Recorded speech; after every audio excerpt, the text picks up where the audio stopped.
Carlo Ancelotti fait face à son plus grand défi, oui, depuis son arrivée au Real Madrid. On vous explique, vous restez jusqu'à la fin pour mieux comprendre. Le Real Madrid a remporté une importante victoire contre Gérone, 0 but contre 3, et a pris 2 points de retard sur le FC Barcelone qui, avec un match à disputer en plus justement pour la Casablanca. Et donc l'entraîneur italien se retrouve dans un scénario inédit. Eh bien oui, ce qu'on va vous expliquer. Avant de plonger dans le développement de cette nouvelle capsule vidéo, les amis, assurez-vous de suivre notre chaîne dénommée, pour question de droit d'image, de droit TV et tout ce qui va avec, Real de Madrid sur WhatsApp, Facebook, YouTube et TikTok. Nous avons également les 3 W realdemadrid.com à l'interface sur lesquels vous avez toute l'actualité liée à la Casablanca. N'hésitez pas à vous abonner et à activer la cloche de notification pour être à la une de nos prochaines actualités footballistiques et autour du Real Madrid.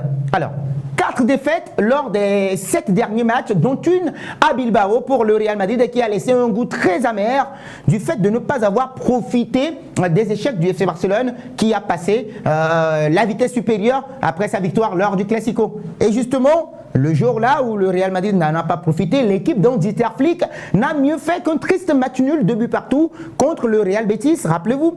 Et le Real Madrid a résolu sa visite à Montilivi par une large victoire, 0 but contre 3. Peu de temps après, le même jour, avec la victoire de samedi, les Blancos ont atteint 36 points après 16 matchs disputés en championnat, ce qui est le chiffre le plus bas du championnat à ce stade de l'une des 6 saisons qu'a dirigé Carlo Ancelotti sur le banc du Real Madrid. La différence avec le reste des années n'est pas très grande quand même, mais lors de la saison 2013-2014, la première avec Carlo Ancelotti au Santiago Bernabéu, les Merengues ont totalisé 38 points avec 16 matchs disputés en Liga, même si ce chiffre ne leur permettait pas à l'époque, ou bien ne leur permettait à l'époque que d'être 3e derrière le FC Barcelone et l'Atlético de Madrid. Lors de la campagne 2014-2015, ils avaient 42 points au compteur. Et cette fois, ils étaient en tête du championnat avec 4 points d'avance sur l'équipe du Barça. Le FC Barcelone, eh bien oui, Carleto quittera d'ailleurs la Liga pour rejoindre le Bayern Munich, que vous connaissez la suite. Il signera à Naples, Everton, avant de revenir au Real Madrid lors de la saison 2021-2022.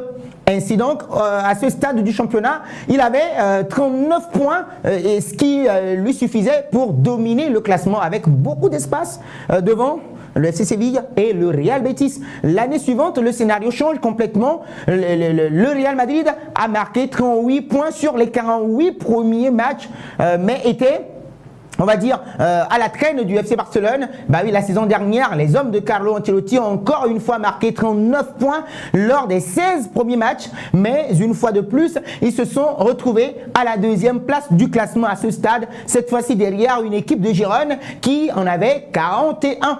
Et donc, par conséquent, les 36 points sur 48 possibles que possède aujourd'hui le Real Madrid sont le pire chiffre pour les Blancs avec Carlo Ancelotti sur le banc de touche. Et donc, même si il a toujours le leadership entre ses mains, il doit encore se remettre d'un match, il doit encore battre Valence le 2 juin prochain à Mestalla pour distancer le Barça de 2 points. Et donc, le Real Madrid continue, ce qui explique d'ailleurs cet état de choses. C'est la blessure accumulée au niveau de la défense après David Alaba, Eder Militão, Dani Carvajal. Ferland Mendy, dont la place dans l'équipe sera désormais occupée par Fran Garcia, s'est également blessé samedi dernier. Et donc les Blancs ne s'en sortent pas mal du tout avec Mendy, ou bien sans Mendy ces derniers temps. Depuis le début de la saison 2023-2024, le footballeur français n'a disputé que 23 matchs, toutes compétitions confondues, et le Real Madrid n'en a perdu aucun. 20 victoires et 3 matchs nuls. En réalité, les 5 matchs que le Real Madrid a dû disputer sans Mendy cette saison se sont terminés de la meilleure des manières. On a la victoire 3 buts à 0 contre Valladolid, 4 buts à 1 Espagnol Barcelone, 4-0 Osasuna, 3-0 Leganés et 2 buts à 0 contre Getafe. Donc 5 matchs avant la Super Coupe d'Espagne. Donc l'objectif le plus proche pour l'entité de Don Carlo Ancelotti maintenant est la Super Coupe d'Espagne qui arrive très vite et où l'équipe va défendre son titre avant de se rendre en Arabie Saoudite. Il doit encore disputer 3 compétitions différentes.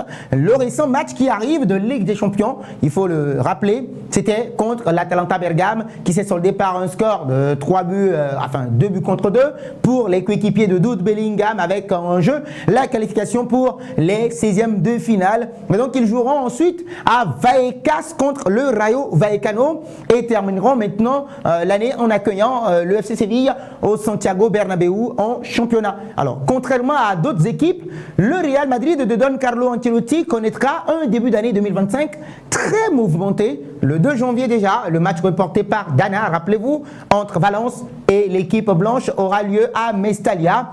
Ensuite, les hommes de Don Carlo Ancelotti feront leur début en Coupe du Roi contre le club des Deportiva Minera, une équipe de 4e division. Et donc le jeudi 9 janvier, les demi-finales de la Super Coupe d'Espagne arriveront très vite contre Mallorca. Voilà ainsi présenté le calendrier, enfin le prochain calendrier du Real Madrid et avec ses pesanteurs. Et dans les commentaires, les amis, partagez avec nous vos avis sur ce calendrier assez chargé du Real Madrid.